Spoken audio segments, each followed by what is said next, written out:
ये current affairs आपका जनवरी महीने का है, जो आपके एग्जाम पीसीए प्री जो है जो 17 मार्च को होने वाला है, और आर एग्जाम के लिए काफ़ी जो री एग्जाम होगा उसके लिए बहुत यूजफुल है। अगर इतने करंट अफेयर्स यहाँ लिखे गए हैं तो कम से कम ये समझिएगा कि जनवरी के मंथ जून से लेकर के और 15 फरवरी तक के करंट अफेयर पीसीएस में पूछे जाएंगे आपके एग्जाम में। तो अगर देखा जाए जनवरी का बहुत महत्वपूर्ण है, तो बहुत सारा करंट अफेयर रहता है, लेकिन हमने कम से कम को वो जो बहुत महत्वपूर्ण करंट अफेयर्स हैं उन्हीं को हमने आपके सामने रखा है। क्या है कि किस देश ने, सबसे पहला सवाल हमारा, किस देश ने अपने नागरिकों पर रोजगार के लिए रूस या यूक्रेन की यात्रा पर पूरी तरह प्रतिबंध लगा दिया है। सवाल उठता है कि किस देश ने अपने नागरिकों पर रोजगार के लिए, कहाँ जाने के लिए, रूस या यूक्रेन की यात्रा पूर्णतः प्रतिबंध लगाया। किसने लगाया है? नेपाल ने लगाया है। नेक्स्ट क्वेश्चन हमारा क्या है कि अभी हाल ही में क्या हुआ है, 11वां संयुक्त विशेष बल अभ्यास यानी खंजर 11वां संयुक्त विशेष सैन्य बल अभ्यास किया गया। किन देशों के मध्य हुआ है? भारत और किर्गिस्तान के बीच में। ये कहाँ हुआ था? ये हुआ हिमाचल प्रदेश में। दूसरा सवाल क्या आपका, तीसरा आपका सवाल क्या है? $3 ट्रिलियन पूंजीकरण पार करने वाली दूसरी कंपनी कौन सी है? माइक्रोसॉफ्ट है। तो पहली कंपनी कौन सी है? ये एप्पल है। आपके इकोनॉमिक करंट अफेयर्स में ये क्वेश्चन जरूर आपसे पूछा जाएगा। नेक्स्ट क्या है? हेनले पासपोर्ट इंडेक्स 2024 में शीर्ष पे कौन सा देश है? तो फ्रांस, जर्मनी, इटली, ये सब शीर्ष पे ही है। यहाँ हमें क्या देखना है कि भारत किस स्थान पे है। तो यहाँ भारत 50वें स्थान पे है। यहाँ भारत को ही आपको ध्यान में रखना है। नेक्स्ट क्वेश्चन आपको क्या है? अंतर्राष्ट्रीय शिक्षा दिवस कब मनाया गया? भी हाल ही में 24 जनवरी को मनाया गया है। एक सवाल उठता है किस संस्करण का है या, तो इसका संस्करण 6ठा संस्करण है। कब से मनाया जा रहा है? तो 2019 से मनाया जा रहा है। और 2024 में इस यानी अंतर्राष्ट्रीय शिक्षा दिवस की थीम क्या थी? Learning for lasting peace. क्या था? लर्निंग फॉर लास्टिंग पीस इसकी थीम है। आपसे सवाल कथन कार्ड बना के पूछा जा सकता है। कैसे? जैसे स्टेटमेंट 1 बनाया जाता है। क्या? अंतर्राष्ट्रीय शिक्षा दिवस का 6ठा संस्करण 2019 से लगातार या निरंतर मनाया जा रहा है प्रतिवर्ष। और दूसरा सवाल आपसे करता है क्या? अंतर्राष्ट्रीय शिक्षा दिवस 2024 की थीम को रख दिया गया क्या? लर्निंग फॉर लास्टिंग पीस, या कुछ चेंज कर दिया गया? और आप या ऐसा भी सोच, शिक्षा सामर्थ्य के लिए, कुछ ऐसे वहां रख दिया जाएगा तो उसमें एक गलत हो जाएगा, एक सही रहेगा। आपको ध्यान देना इस चीज को। दिव्यांगता पर राष्ट्रीय सम्मेलन यानी 10वां राष्ट्रीय सम्मेलन था। इसका आयोजन कहाँ हुआ? गुरुग्राम में किया गया। और 9वां इंडिया फूड एक्सपो 2023 का आयोजन कहाँ किया गया था? लखनऊ में किया गया था। कब से कब किया गया था? 1 से 3 दिसंबर 2023 से में। हमने इसको कहाँ से लाया सवाल? दिसंबर के महीने से।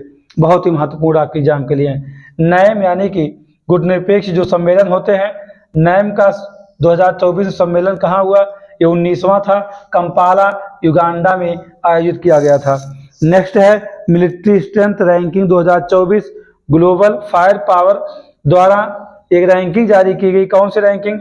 मिलिट्री स्ट्रेंथ रैंकिंग, जिसमें यूएसए को शीर्ष स्थान पर रखा गया और भारत को चौथे स्थान पर रखा गया। दूसरे स्थान पर रसिया है और तीसरे स्थान पर चीन है। तो ये जो भी करंट अफेयर्स आप पढ़ रहे हैं, ये जनवरी के टॉप मोस्ट करंट अफेयर्स हैं, जहां से आपके एग्जाम में सवाल मिलना ही मिलना है। 21 जनवरी को कुछ राज्यों ने भी स्थापना दिवस मनाया है। कि किन राज्यों ने? त्रिपुरा ने मनाया है, मणिपुर ने मनाया है और मेघालय ने अपना स्थापना दिवस मनाया है। तो आपसे सवाल किया जा सकता है कि 21 जनवरी को किस निम्नलिखित में से किस राज्य ने अपनी स्थापना दिवस नहीं मनाया है? यह सवाल कैसे पूछ सकता है आपसे कि अभी हाल ही में जनवरी के महीने में तो किस राज्य के राज्यों के समूह, किन समूह के राज्यों ने अपना स्थापना दिवस मनाया था? सवाल कई तरीके से बनाए जा सकते हैं। अब समस्या ये होती है कि सारे सवाल को लिख करके बताया नहीं जा सकता है, इसलिए मैं ऐसे बोल देता हूँ, उसे आप समझ लिया करिए। विंग्स इंडिया एविएशन एक्सपो का आयोजन कहाँ हुआ था? हैदराबाद में किया गया था। ठीक। सेमीकंडक्टर नीति, ये मोस्ट इंपॉर्टेंट है क्योंकि करंट अफेयर्स किसका है? यूपी का है। सेमीकंडक्टर नीति लागू करने वाला उत्तर प्रदेश कौन सा राज्य बन गया है? चौथा राज्य बन गया देश में। तो इसके पहले 3 राज्य कौन से हैं? गुजरात है, उड़ीसा है और तमिलनाडु है। ये मोस्ट इंपॉर्टेंट है, आपके एग्जाम में से आना ही आना है। एक खास बात और, आप जानते हैं कि फांसी किसे दी जाती है? तो गले में रस्सी बांध के लटका दिया जाता है और जो है सूली चढ़ा दिया जाता है। लेकिन अमेरिका ने एक नई चीज का इजाद कर लिया। क्या? वहां अगर कोई आपराधिक दोषी व्यक्ति है तो अमेरिका ने हाल ही में दोषी को फांसी देने के लिए नाइट्रोजन गैस का प्रयोग किया है। आज सवाल ये किया जा सकता है कि आपराधिक दोषी व्यक्ति को फांसी की सजा देने के लिए निम्नलिखित में से किस देश द्वारा नाइट्रोजन गैस का प्रयोग किया गया है? तो अल्बामा जेल है। ये अल्बामा जेल कहाँ है? यूएसए में है।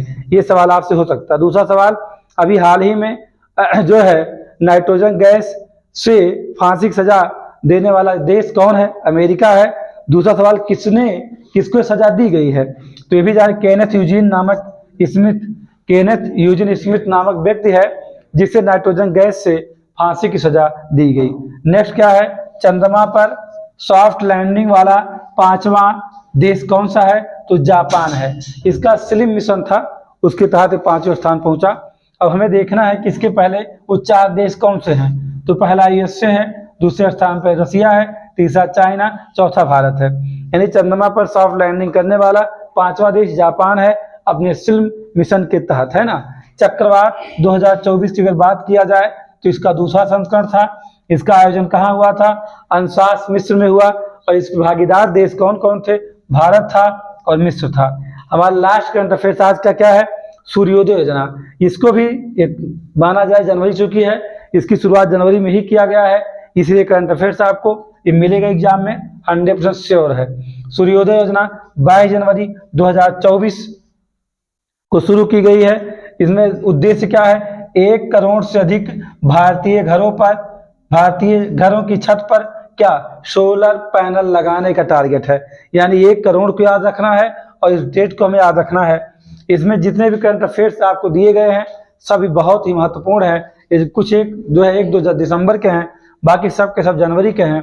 यूँ समझिए कि आपके एग्जाम के लिए बहुत ही आवश्यक हैं। इन्हें आप 1 बार 2 बार 3 बार मल्टीपल टाइम इसका रिवीजन कर लीजिए, शॉर्ट नोट बना लीजिए।